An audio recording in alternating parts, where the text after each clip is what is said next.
Haleluya, haleluya. Shalom, The Living Word Community, dimanapun saudara berada hari ini. Kita bersyukur kita ada di hari Minggu, di mana kita bisa menikmati bersama kasih dan kemurahan Tuhan yang begitu ajaib bagi kita. Dan kita akan memuji menyembah Tuhan. Kita masuk dalam ibadah online kita hari ini. Dan hari ini kita bersyukur karena ada tamu yang spesial dari JCB, Jakarta City Blessing, Pastor Kong, yang akan memberkati kita dengan firman Tuhan hari ini.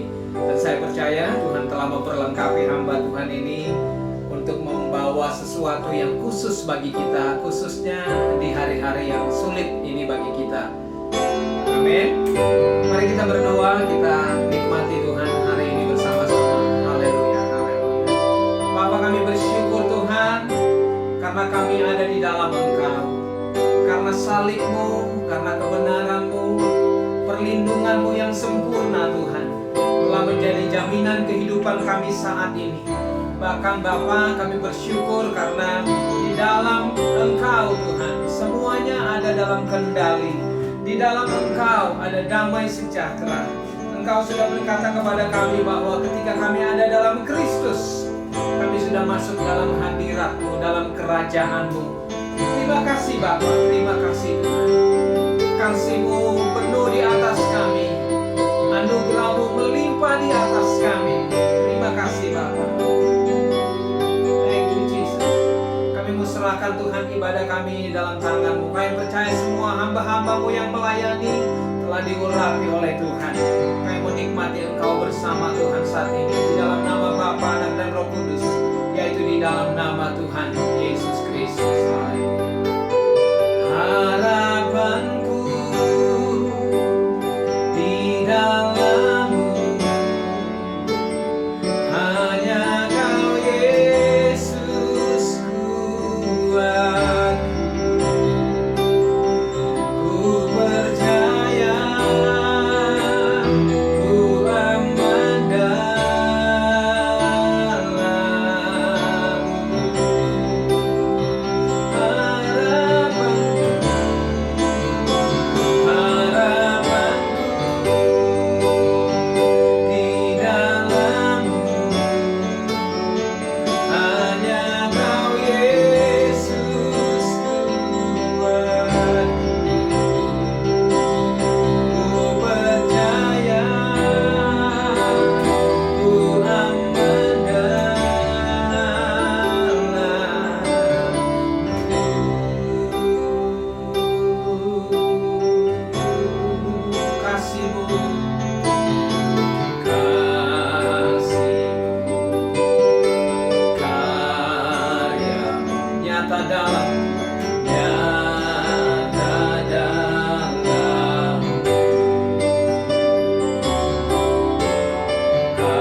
Salib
Pastor Dalfi dan Ibu yang Tuhan Yesus kasihi, bersama dengan keluarga, bersama dengan para pemimpin dan jemaat Jakarta City Blessing The Living Word Ministry.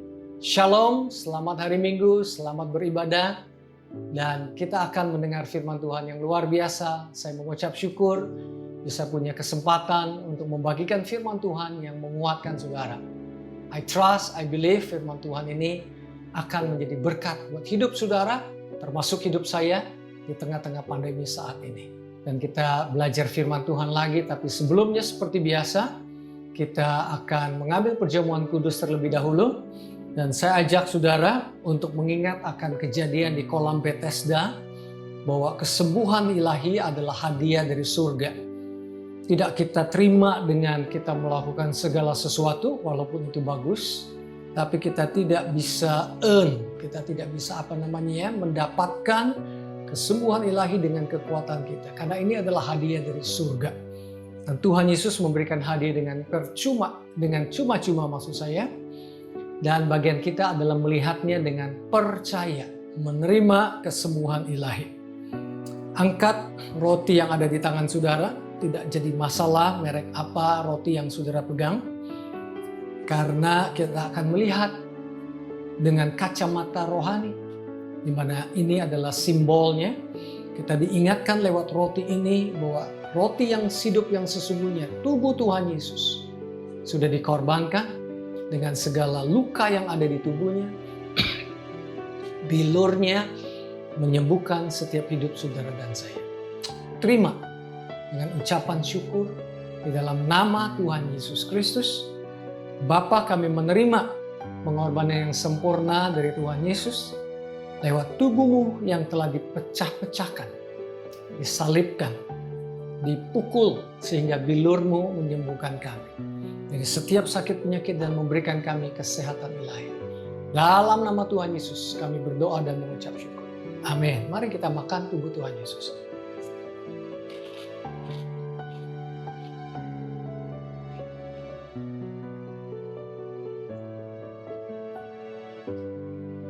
Angkat cawan yang ada di tangan saudara. Bapa, yang kami lihat bukan hanya anggur biasa atau grape juice biasa, tapi yang kami lihat adalah darah Tuhan Yesus yang dicucurkan di atas kayu salib, mengampuni semua dosa dan pelanggaran kami, sehingga kami qualified, berhak untuk menerima janji-janji Tuhan, karena kami dikuduskan oleh darah Tuhan Yesus.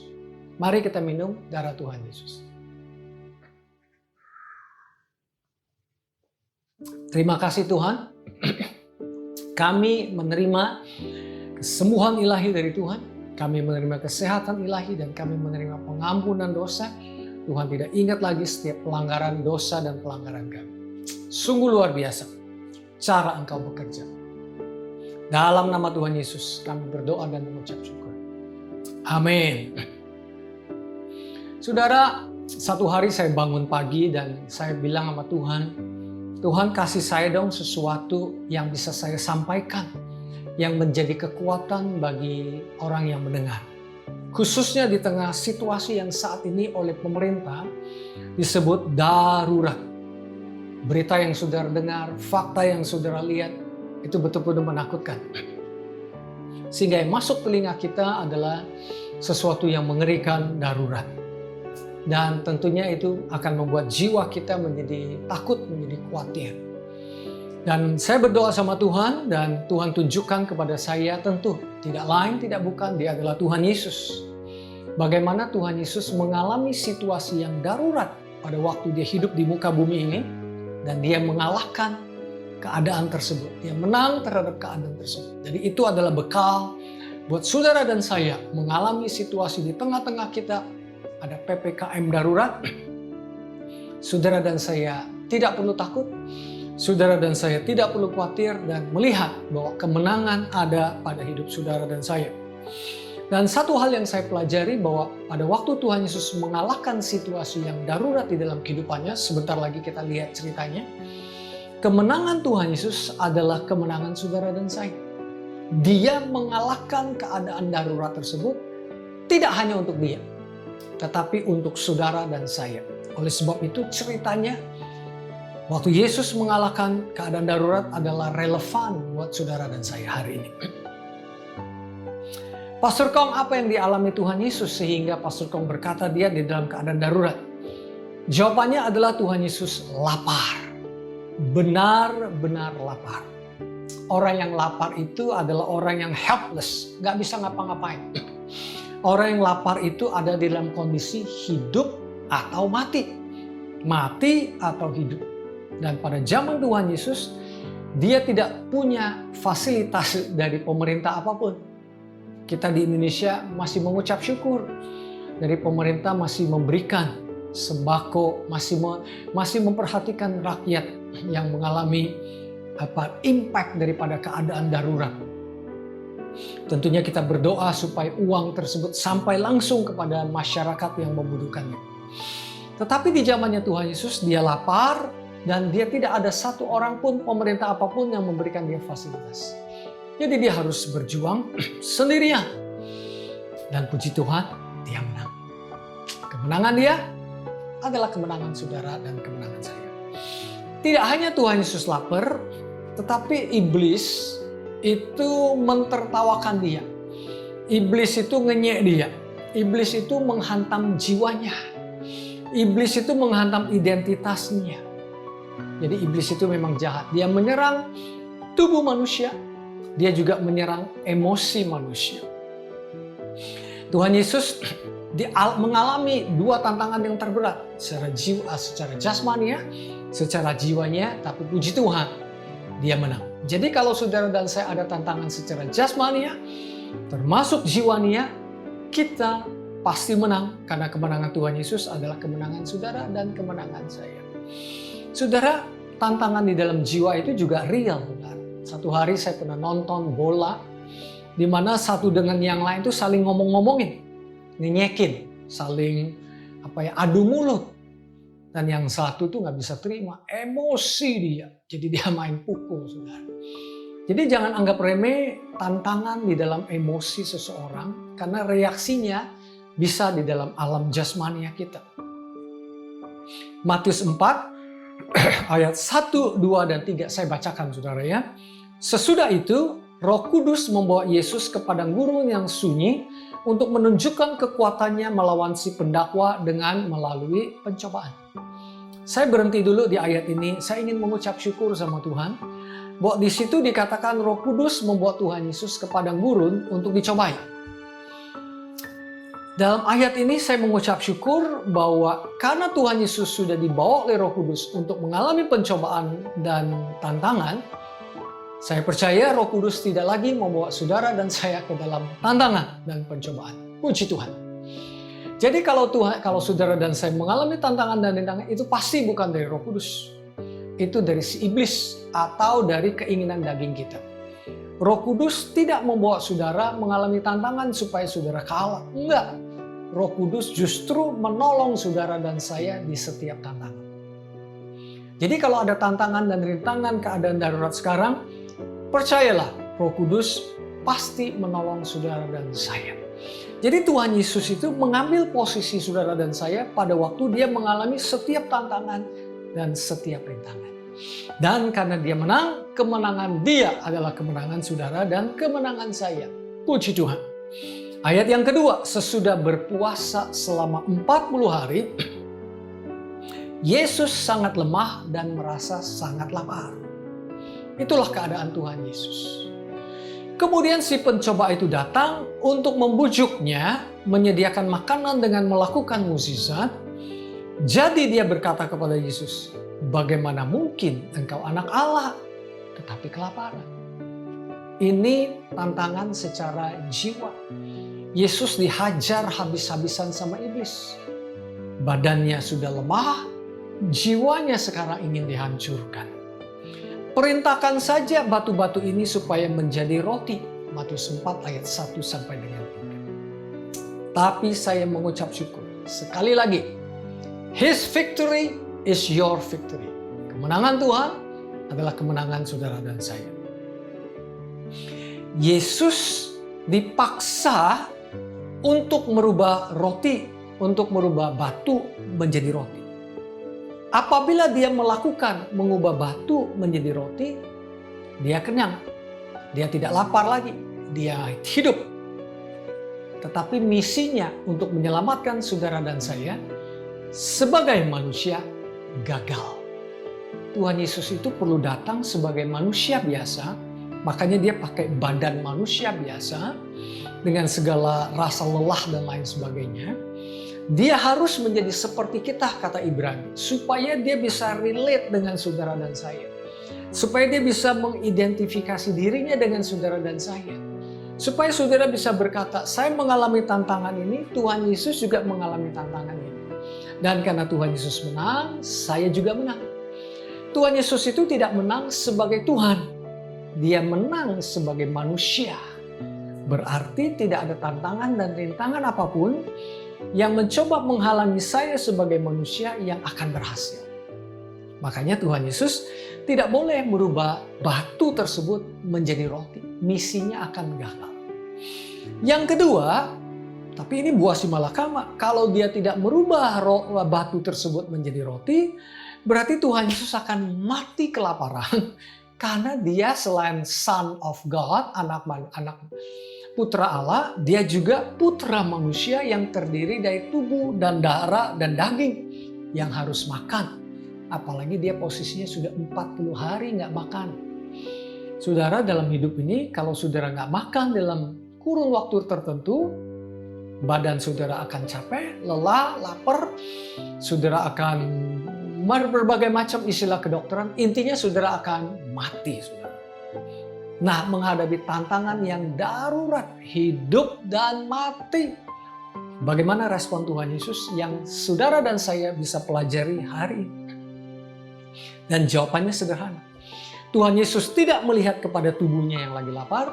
Tuhan Yesus tidak melihat jiwanya yang sedang dibuat emosi sama si iblis. Kalau enggak kan dia bisa bilang, oke, sekarang saya rubah batu menjadi roti. Tetapi Tuhan Yesus melihat ke arah rohnya. Itulah rahasia Tuhan Yesus menang terhadap tantangan dan rintangan yang ada. Sekali lagi saudara, tubuhnya mengalami tantangan, jiwanya mengalami tekanan, tetapi Tuhan Yesus tidak bersandar kepada dua hal ini untuk memenangkan pertarungannya. Dia bersandar kepada jati diri dia sebenarnya adalah makhluk rohani. Dengan kata lain sekali lagi, secara manusia dia mengalami tantangan secara jiwa, tubuh. Secara manusia dia mengalami tantangan secara jiwa. Tetapi Tuhan Yesus beroperasi di alam roh.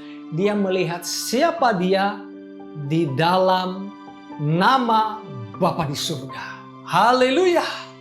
Coba kita lihat jawaban Tuhan Yesus di Matius 4 ayat 4. Yesus menjawab, kitab suci mengatakan, roti saja tidak akan memuaskan, tetapi hidup sejati ditemukan di dalam setiap kata atau setiap firman yang terus-menerus keluar dari mulut Tuhan.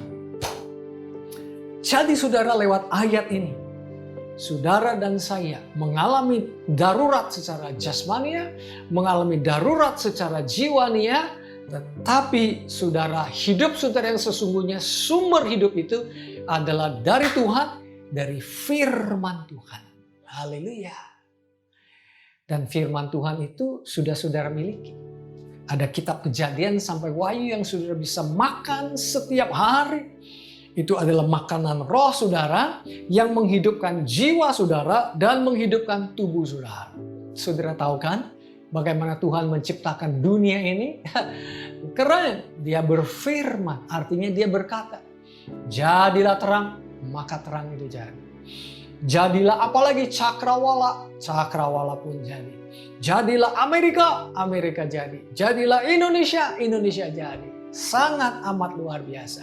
Perkataan Tuhan Yesus, satu perkataan, dia berkata kepada orang yang lumpuh di kolam Bethesda, angkatlah tilammu dan berjalanlah. Pada waktu kita sharing di Penatua, Pastor Swanky bilang, perkataan Tuhan Yesus itu adalah perintah. Perkataan Tuhan Yesus itu adalah otoritas. Perkataan Tuhan Yesus itu mengandung kuasa. Harus di back up oleh alam semesta ini. Surga dan bumi harus backup. Malaikat-malaikat harus backup. Sama seperti perkataan kalau misalnya seorang presiden direktur atau presiden komisaris atau owner sebuah perusahaan. Dia bilang, tolong bereskan masalah ini. Apa yang terjadi? Dia cukup bicara, syuk. Kemudian orang-orangnya, direktur-direkturnya, GM-GM-nya, karyawan-karyawannya, seluruh perusahaan tersebut harus menggenapi perkataan daripada owner. Demikian juga presiden berbicara, raja berbicara, ratu berbicara. Oh, kuasanya luar biasa. Jangan sekali-sekali saudara menantang presiden. Jangan sekali-sekali saudara menantang perkataan daripada raja. Saudara mau punya titel jenderal bintang berapapun sudah bisa dicopot. Hanya dengan satu surat atau perkataan. Presiden bilang, copot dia. Kemudian Sekretaris Menteri Mensekneknya bikin surat pemberhentian. Begitu aja. Orang ini berkuasa dari perkataan. Nah, kalau manusia punya perkataan yang begitu dahsyat, apalagi Tuhan kita, Yesus Kristus. Dia bilang roti saja tidak akan memuaskan. Dia tidak beroperasi di alam jasmania. Dia tidak beroperasi di alam jiwanya karena sedang mengalami tantangan. Tapi dia beroperasi di dalam alam roh. Saudara dan saya juga bisa beroperasi di alam roh. Bukankah saudara ini ciptaan baru di dalam Kristus Yesus? Betul, jiwa saudara masih mengalami tantangan. Badan saudara bisa capek dan lain sebagainya. Saudara dan saya adalah makhluk rohani. Dan firman Tuhan itu roh. Firman Tuhan itu menghidupkan. Nah, setelah Tuhan Yesus melihat dirinya dari segi alam roh, dan kemudian ada tantangan dua lagi yang dibuat iblis kepada si Tuhan Yesus, apa yang terjadi? Amazing. Malaikat langsung datang menolong Tuhan Yesus. Dan ada kata tiba-tiba. Kita baca ya saudara ya. Segera sesudah itu si pendakwa meninggalkan dia. Matius berapa ya? 4 ayat 5 ya. Bukan ayat 11 ya kalau salah. Segera sesudah itu si pendakwa meninggalkan dia. Dan tiba-tiba malaikat-malaikat berkumpul mengelilingi Tuhan Yesus untuk apa saudara? Untuk membawa makanan, untuk membawa minuman. Saya bingung loh di tengah padang gurun itu. Makanannya dari mana ya? Keren betul malaikat itu ya. Kokinya siapa saya nggak ngerti loh. Keren bener ya, bagaimana rasa masakannya itu ya, saudara pengen cobain.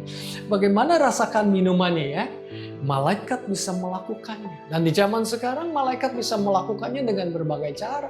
Malaikat yang menjelma menjadi manusia misalnya. Atau orang-orang yang Tuhan gerakkan yang bisa menolong hidup saudara dan menolong hidup saya. Tapi intinya saudara, di tengah tantangan yang ada, apa yang Tuhan Yesus lakukan? Dia berdiri. Di mana? Posisinya di dalam roh. Dan itu teladan yang saudara dan saya bisa lakukan. Bukankah Roh Kudus sudah tinggal di dalam hidup saudara dan saya? Mengapa saudara mengizinkan jiwa kita untuk terus-menerus gusar? Mengapa saudara mengizinkan hati saudara untuk terus-menerus gundah-gulana? Nggak perlu. Lihat diri saudara secara roh. Roh saudara adalah roh Tuhan. Roh Tuhan sudah tinggal di dalam hidup saudara. Sudah menyatu dengan roh saudara dan saya. Roh saudara sudah komplit, sempurna. Dan di dalam roh itu saudara ada kehidupan. Izinkan roh itu mengalir lewat jiwa kita dan lewat tubuh jasmania kita. Ya. Katakan kepada iblis, kamu mau mencoba menginin saya tidak pernah kalah. Karena roh saya sempurna, roh Tuhan tinggal di dalam hidup saya. Pergi kamu dalam nama Tuhan Yesus. Takut hilang dalam nama Tuhan Yesus. Ada satu contoh lain saudara. Seorang raja hidupnya di ribuan tahun yang lalu. Raja daripada Yehuda. Raja Yerusalem. Namanya Raja Yosafat. Dia juga mengalami keadaan darurat. He was overwhelmed. Dia itu udah gak bisa mikir deh. Udah ketakutannya luar biasa. Kenapa? Karena jumlah pasukan musuh yang menyerang dia jauh lebih banyak. Jauh lebih banyak. Dan dia udah pasti kalah. Mau hitung-hitungan pakai apapun dia kalah. Secara jasmani ya dia pasti kalah. Secara jiwa dia diteror. Pasti ketakutan. Tetapi Bapa di surga memberikan sebuah cara buat dia yang juga luar biasa. Sama dengan yang Tuhan Yesus alami. Saya bacakan 2 Tawari 20 ayat 17. Di dalam peperangan ini tidak usah kamu bertempur. Tidak usah kamu bertempur. Jadi di dalam hidup ini Tuhan yang bertempur melawan musuh-musuh kita. Sakit penyakit justru bukan kekuatan kita untuk melawan. Tapi bilur Tuhan Yesus sanggup menyembuhkan kita. Bilur Tuhan Yesus sanggup memberikan kesehatan ilahi. Ya, dia bisa pakai dokter, dia bisa pakai obat dan lain sebagainya. Tapi saudara kalau tanya sama dokter, mereka juga akan bilang kalau bukan Tuhan yang menyembuhkan. Tidak bisa, saya hanya sarana. Kepanjangan tangan Tuhan lewat obat atau lewat makanan-makanan yang sehat dan lain sebagainya.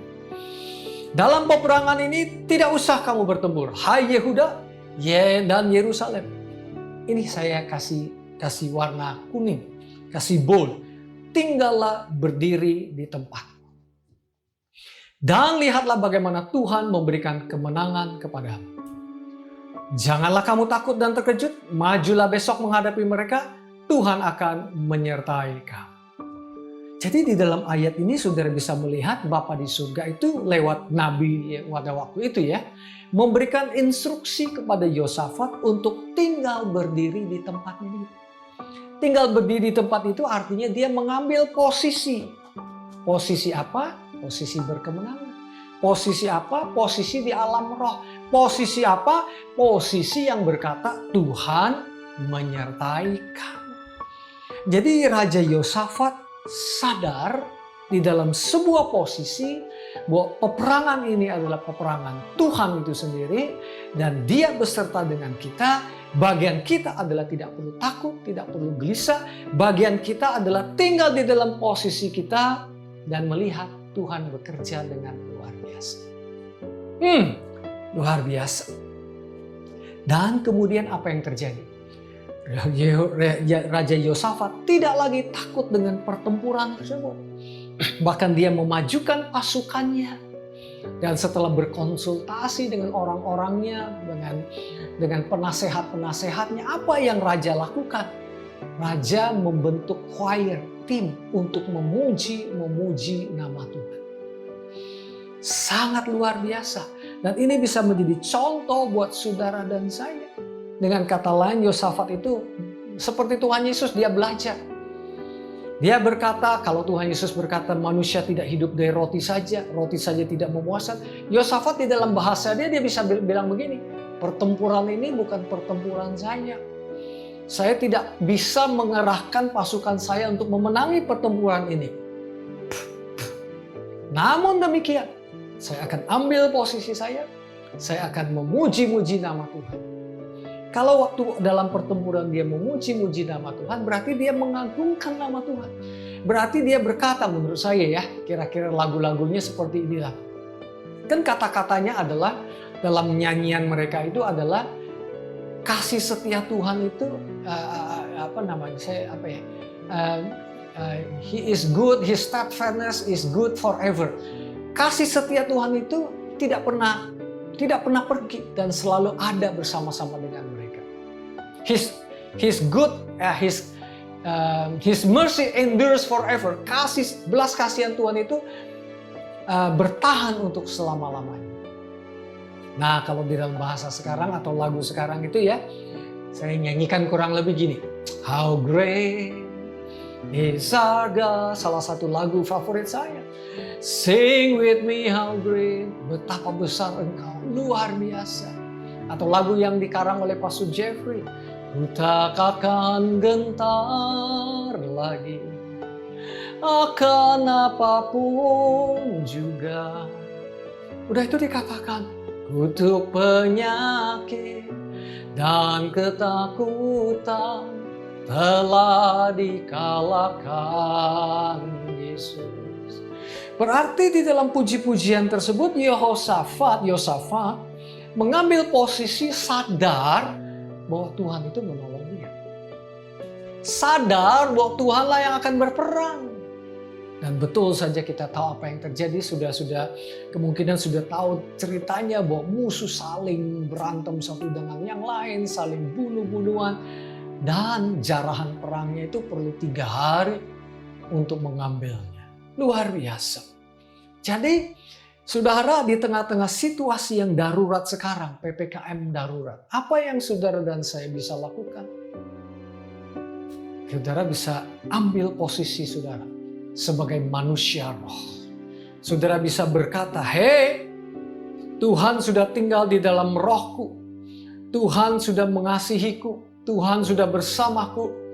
Walaupun ada berita-berita yang miring, walaupun ada berita yang mencoba mengganggu emosi saya secara jiwa, tetapi aku percaya Tuhan telah menang terhadap semua situasi darurat, dan kemenangan Dia adalah kemenanganku. Dan hari ini aku berkata seperti Tuhan Yesus, aku adalah pemenang di dalam Kristus Yesus."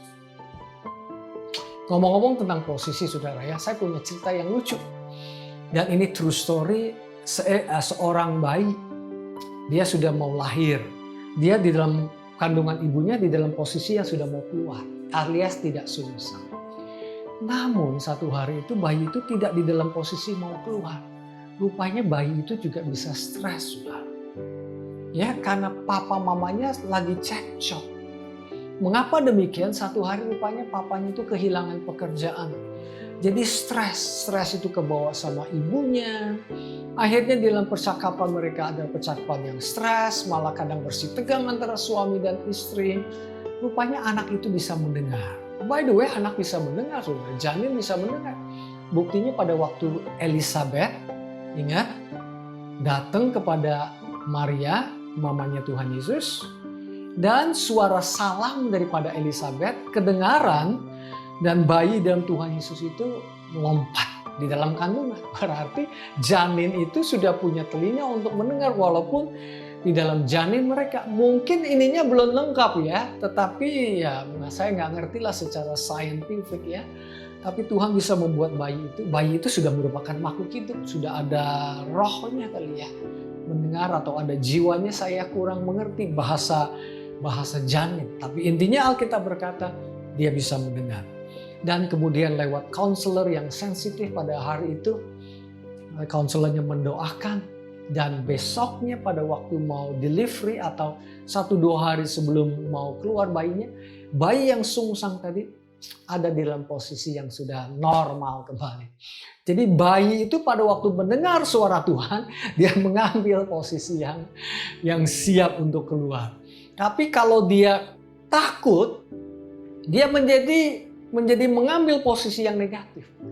Bukankah kalau kita takut, jiwa kita itu jadi takut, bahasa kita jadi takut, jadi kita tidak sadar siapa kita. Tapi lewat firman Tuhan ini, saudara dan saya ingat, saudara di dalam posisi yang luar biasa di dalam Tuhan, dan jangan lupa akan hal itu. Bagaimana Tuhan Yesus ditantang lagi yang kedua.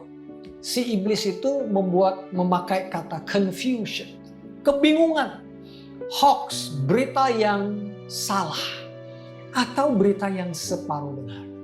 Saudara tahu nggak? Berita yang salah itu adalah jelas bohong. Tapi berita yang separuh benar itu juga bisa menyesatkan.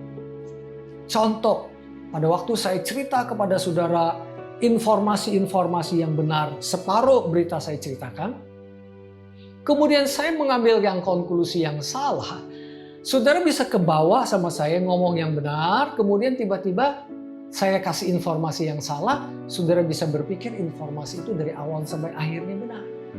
Atau demikian sebaliknya, informasi yang salah saudara dengar, kemudian saudara terakhir dengar yang benar, saudara bisa bilang, ini nggak mungkin benar. Berarti half truth, informasi yang separuh benar atau separuh salah, itu juga bisa menyesatkan. Dan ini yang dilakukan oleh iblis kepada Tuhan Yesus. Dan di zaman ini menurut saya relevan. Kita ini sekarang ya bingung. Banyak informasi yang lewat WhatsApp grup lah. Kalau tidak ada informasi juga tidak bagus. Terlalu banyak informasi, kita juga nggak bisa pilah-pilah mana yang benar. Jadi pesan sponsor juga ya.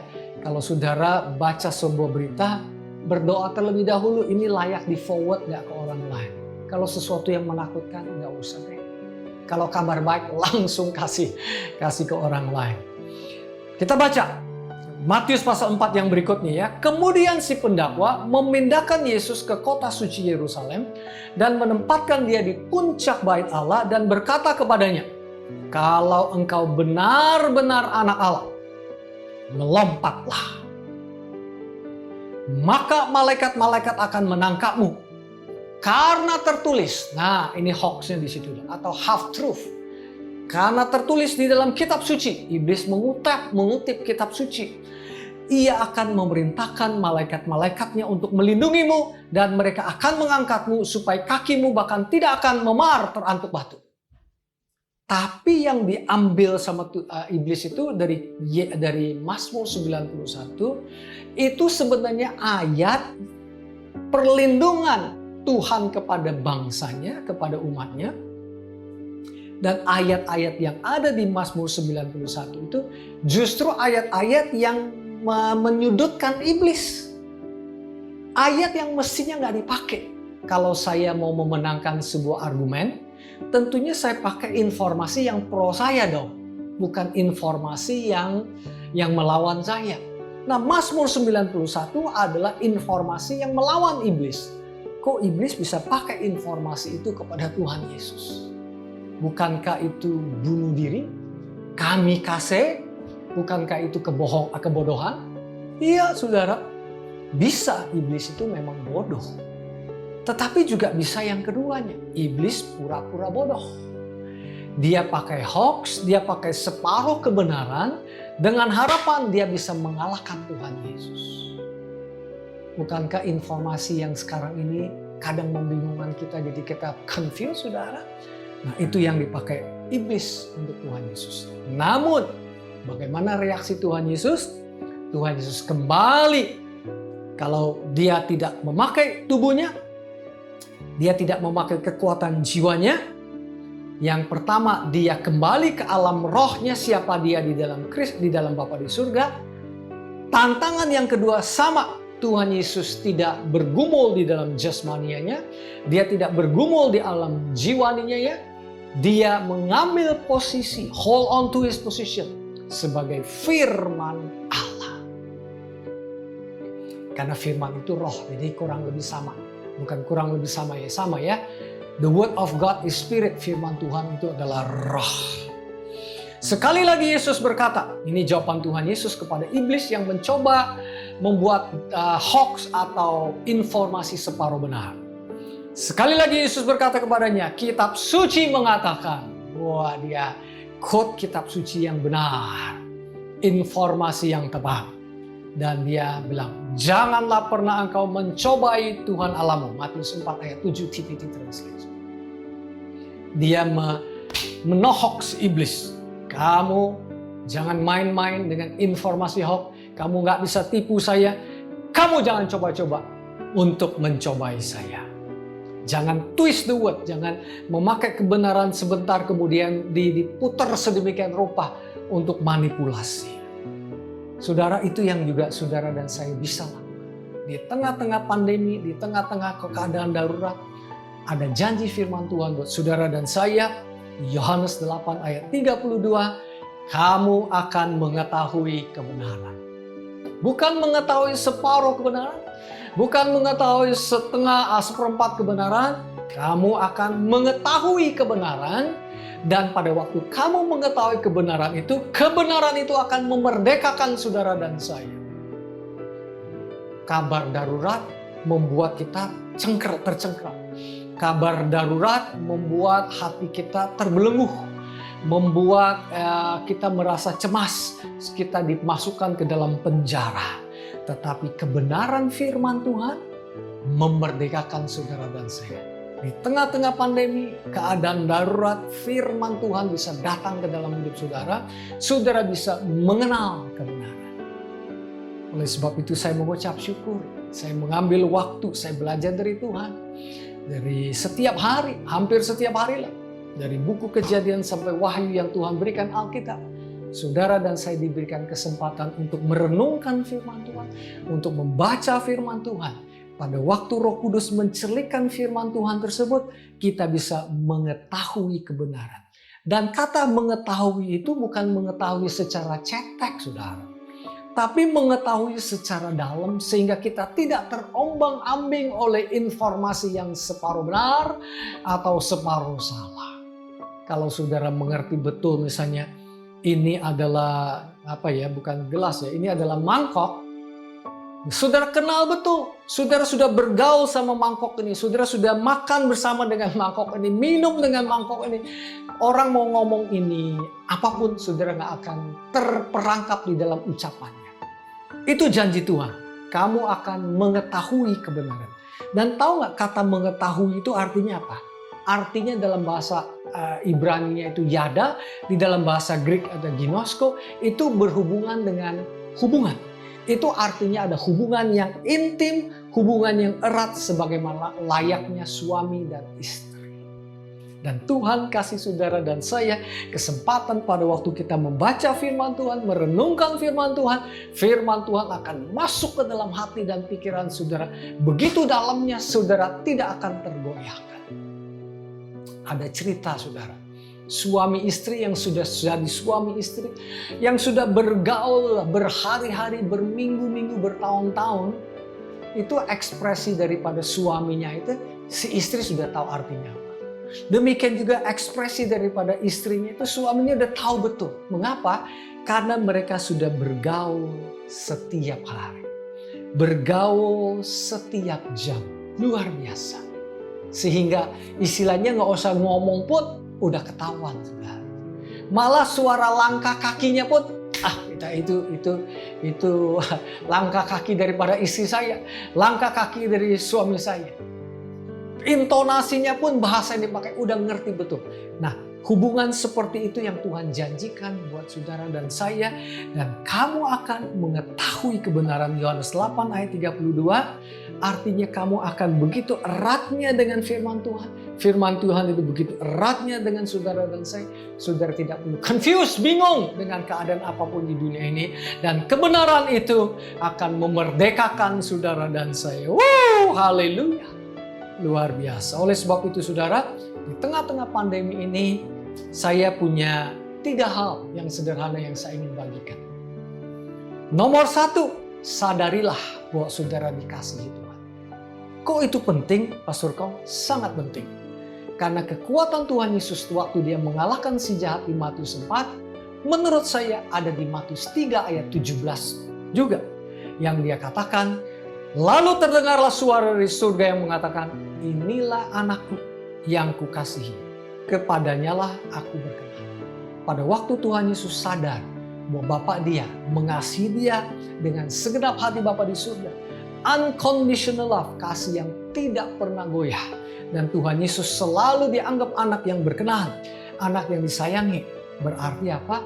Bapa itu akan selalu melindungi orang-orang yang dia kasihi. Berarti tantangan dan rintangan sebesar apapun yang dibawa Roh Kudus kepada Tuhan Yesus untuk dicobai oleh iblis, untuk posisi kita, Tuhan Yesus sadar bahwa dia akan pasti menang. Demikian juga pada waktu saudara sadar, saudara dikasihi Tuhan, tidak ada hal lain yang bisa memisahkan kasih Bapa di surga di dalam hidup saudara dan saya. Tantangan apapun tidak akan sanggup menang dalam hidup saudara dan saya. Itu nomor 1. Yang kedua, kenalilah siapa saudara di dalam roh. Tantangan yang terjadi di alam jasmania dan di alam jiwania, lawan. Menangkan dengan menyadari, mengambil posisi saudara di dalam roh.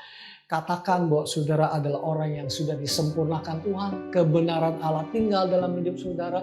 Saudara adalah orang yang dikasihi. Tidak akan mungkin saudara dikalahkan. Bukan karena kekuatan saudara, tapi Yesus sudah tinggal di dalam hidup saudara, menyatu dengan hidup saudara. Saudara adalah orang yang selalu dibawa lindungan Tuhan yang maha tinggi.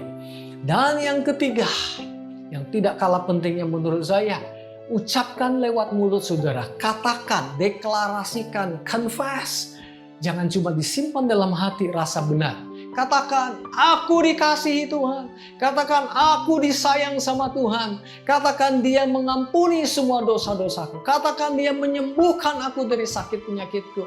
Jangan mogah-mogahan, jangan harap-harap. Jangan hanya disimpan di dalam hati. Karena apa yang diucapkan lewat mulut itu punya kuasa.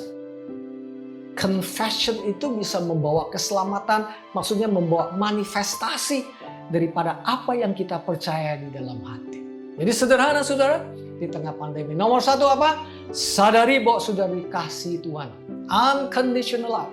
Nomor dua, selalu beroperasi di dalam roh saudara. Sadari siapa saudara di dalam Tuhan. Dan nomor tiga, ucapkan, deklarasikan hal-hal yang positif. Deklarasikan kebenaran surga mengatasi situasi di atas muka bumi ini yang sedang dalam posisi yang tidak kondusif. Dalam nama Tuhan Yesus Kristus aku berdoa, Bapa di surga, Engkau yang baik, luar biasa Engkau telah menciptakan kami.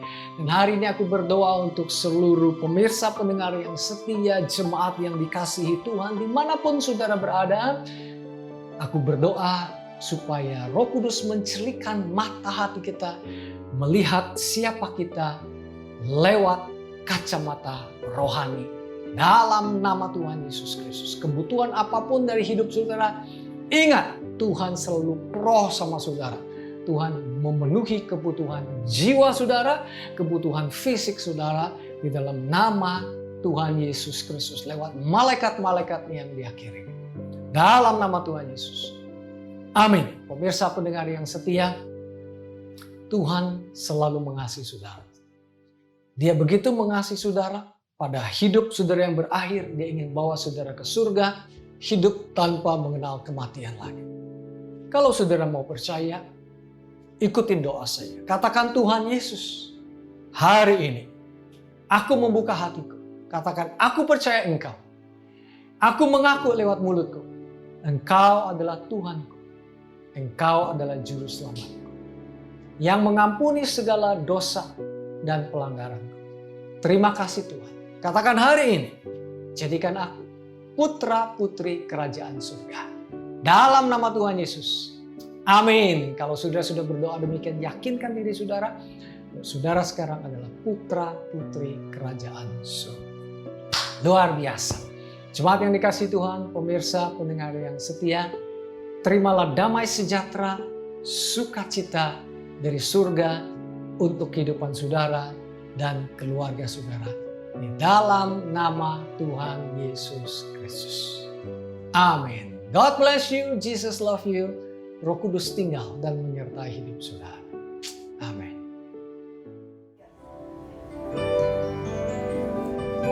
Shalom, shalom. Puji Tuhan. Terima kasih buat Pastor Kong yang sudah menyampaikan kabar baik. Luar biasa, saya percaya saudara yang dimanapun berada, saudara sangat diberkati. Karena hari ini kita boleh tahu bagaimana cara kita mengatasi ketika saudara ada dalam suasana, dalam situasi darurat, emergency. Ya, pengharapan kita hanya kepada Tuhan. Ketika kita tahu siapa kita di dalam Kristus, kita mengalami kemenangan. Amin. Puji Tuhan. Saya mengucapkan sekali lagi terima kasih untuk Pastor Kong. Luar biasa. Dan salam juga untuk jemaat di Jakarta City Blessing. Kami sangat merindukan. Saya percaya suatu saat nanti kita akan ibadah tatap muka dan bisa undang kembali Pastor Kongnya. Puji Tuhan ya. Mari saudara, kita akan berdoa. Sebagai pengumuman, setiap hari Rabu kita ada fellowship juga melalui Zoom. Kita ada Bible Study jam 7:30 malam. Saudara nanti bisa hubungin di nomor HP yang ada, yang tertera. Dan kemudian juga hari Kamis ada English Service. Dan hari Minggu yang akan datang kita masih tetap ibadah online. Oke? Nah, saudara tetap tune in. Dan kita mau terima berkat-berkat supranatural dari Tuhan. Amin. Mari kita berdoa. Bapa, kami bersyukur kepada Engkau Tuhan. Kami menerima kasih-Mu yang begitu besar. Unconditional love of God. Dan kami tahu siapa diri kami di dalam Engkau ya Tuhan. Oleh sebab itu dalam berbagai keadaan, dalam apapun juga Tuhan, kami tahu Tuhan Engkau Allah yang menuntun kami. Engkau Allah yang selalu memberkati kami, memberikan kepada kami hikmat ya Tuhan. Terima kasih Bapa.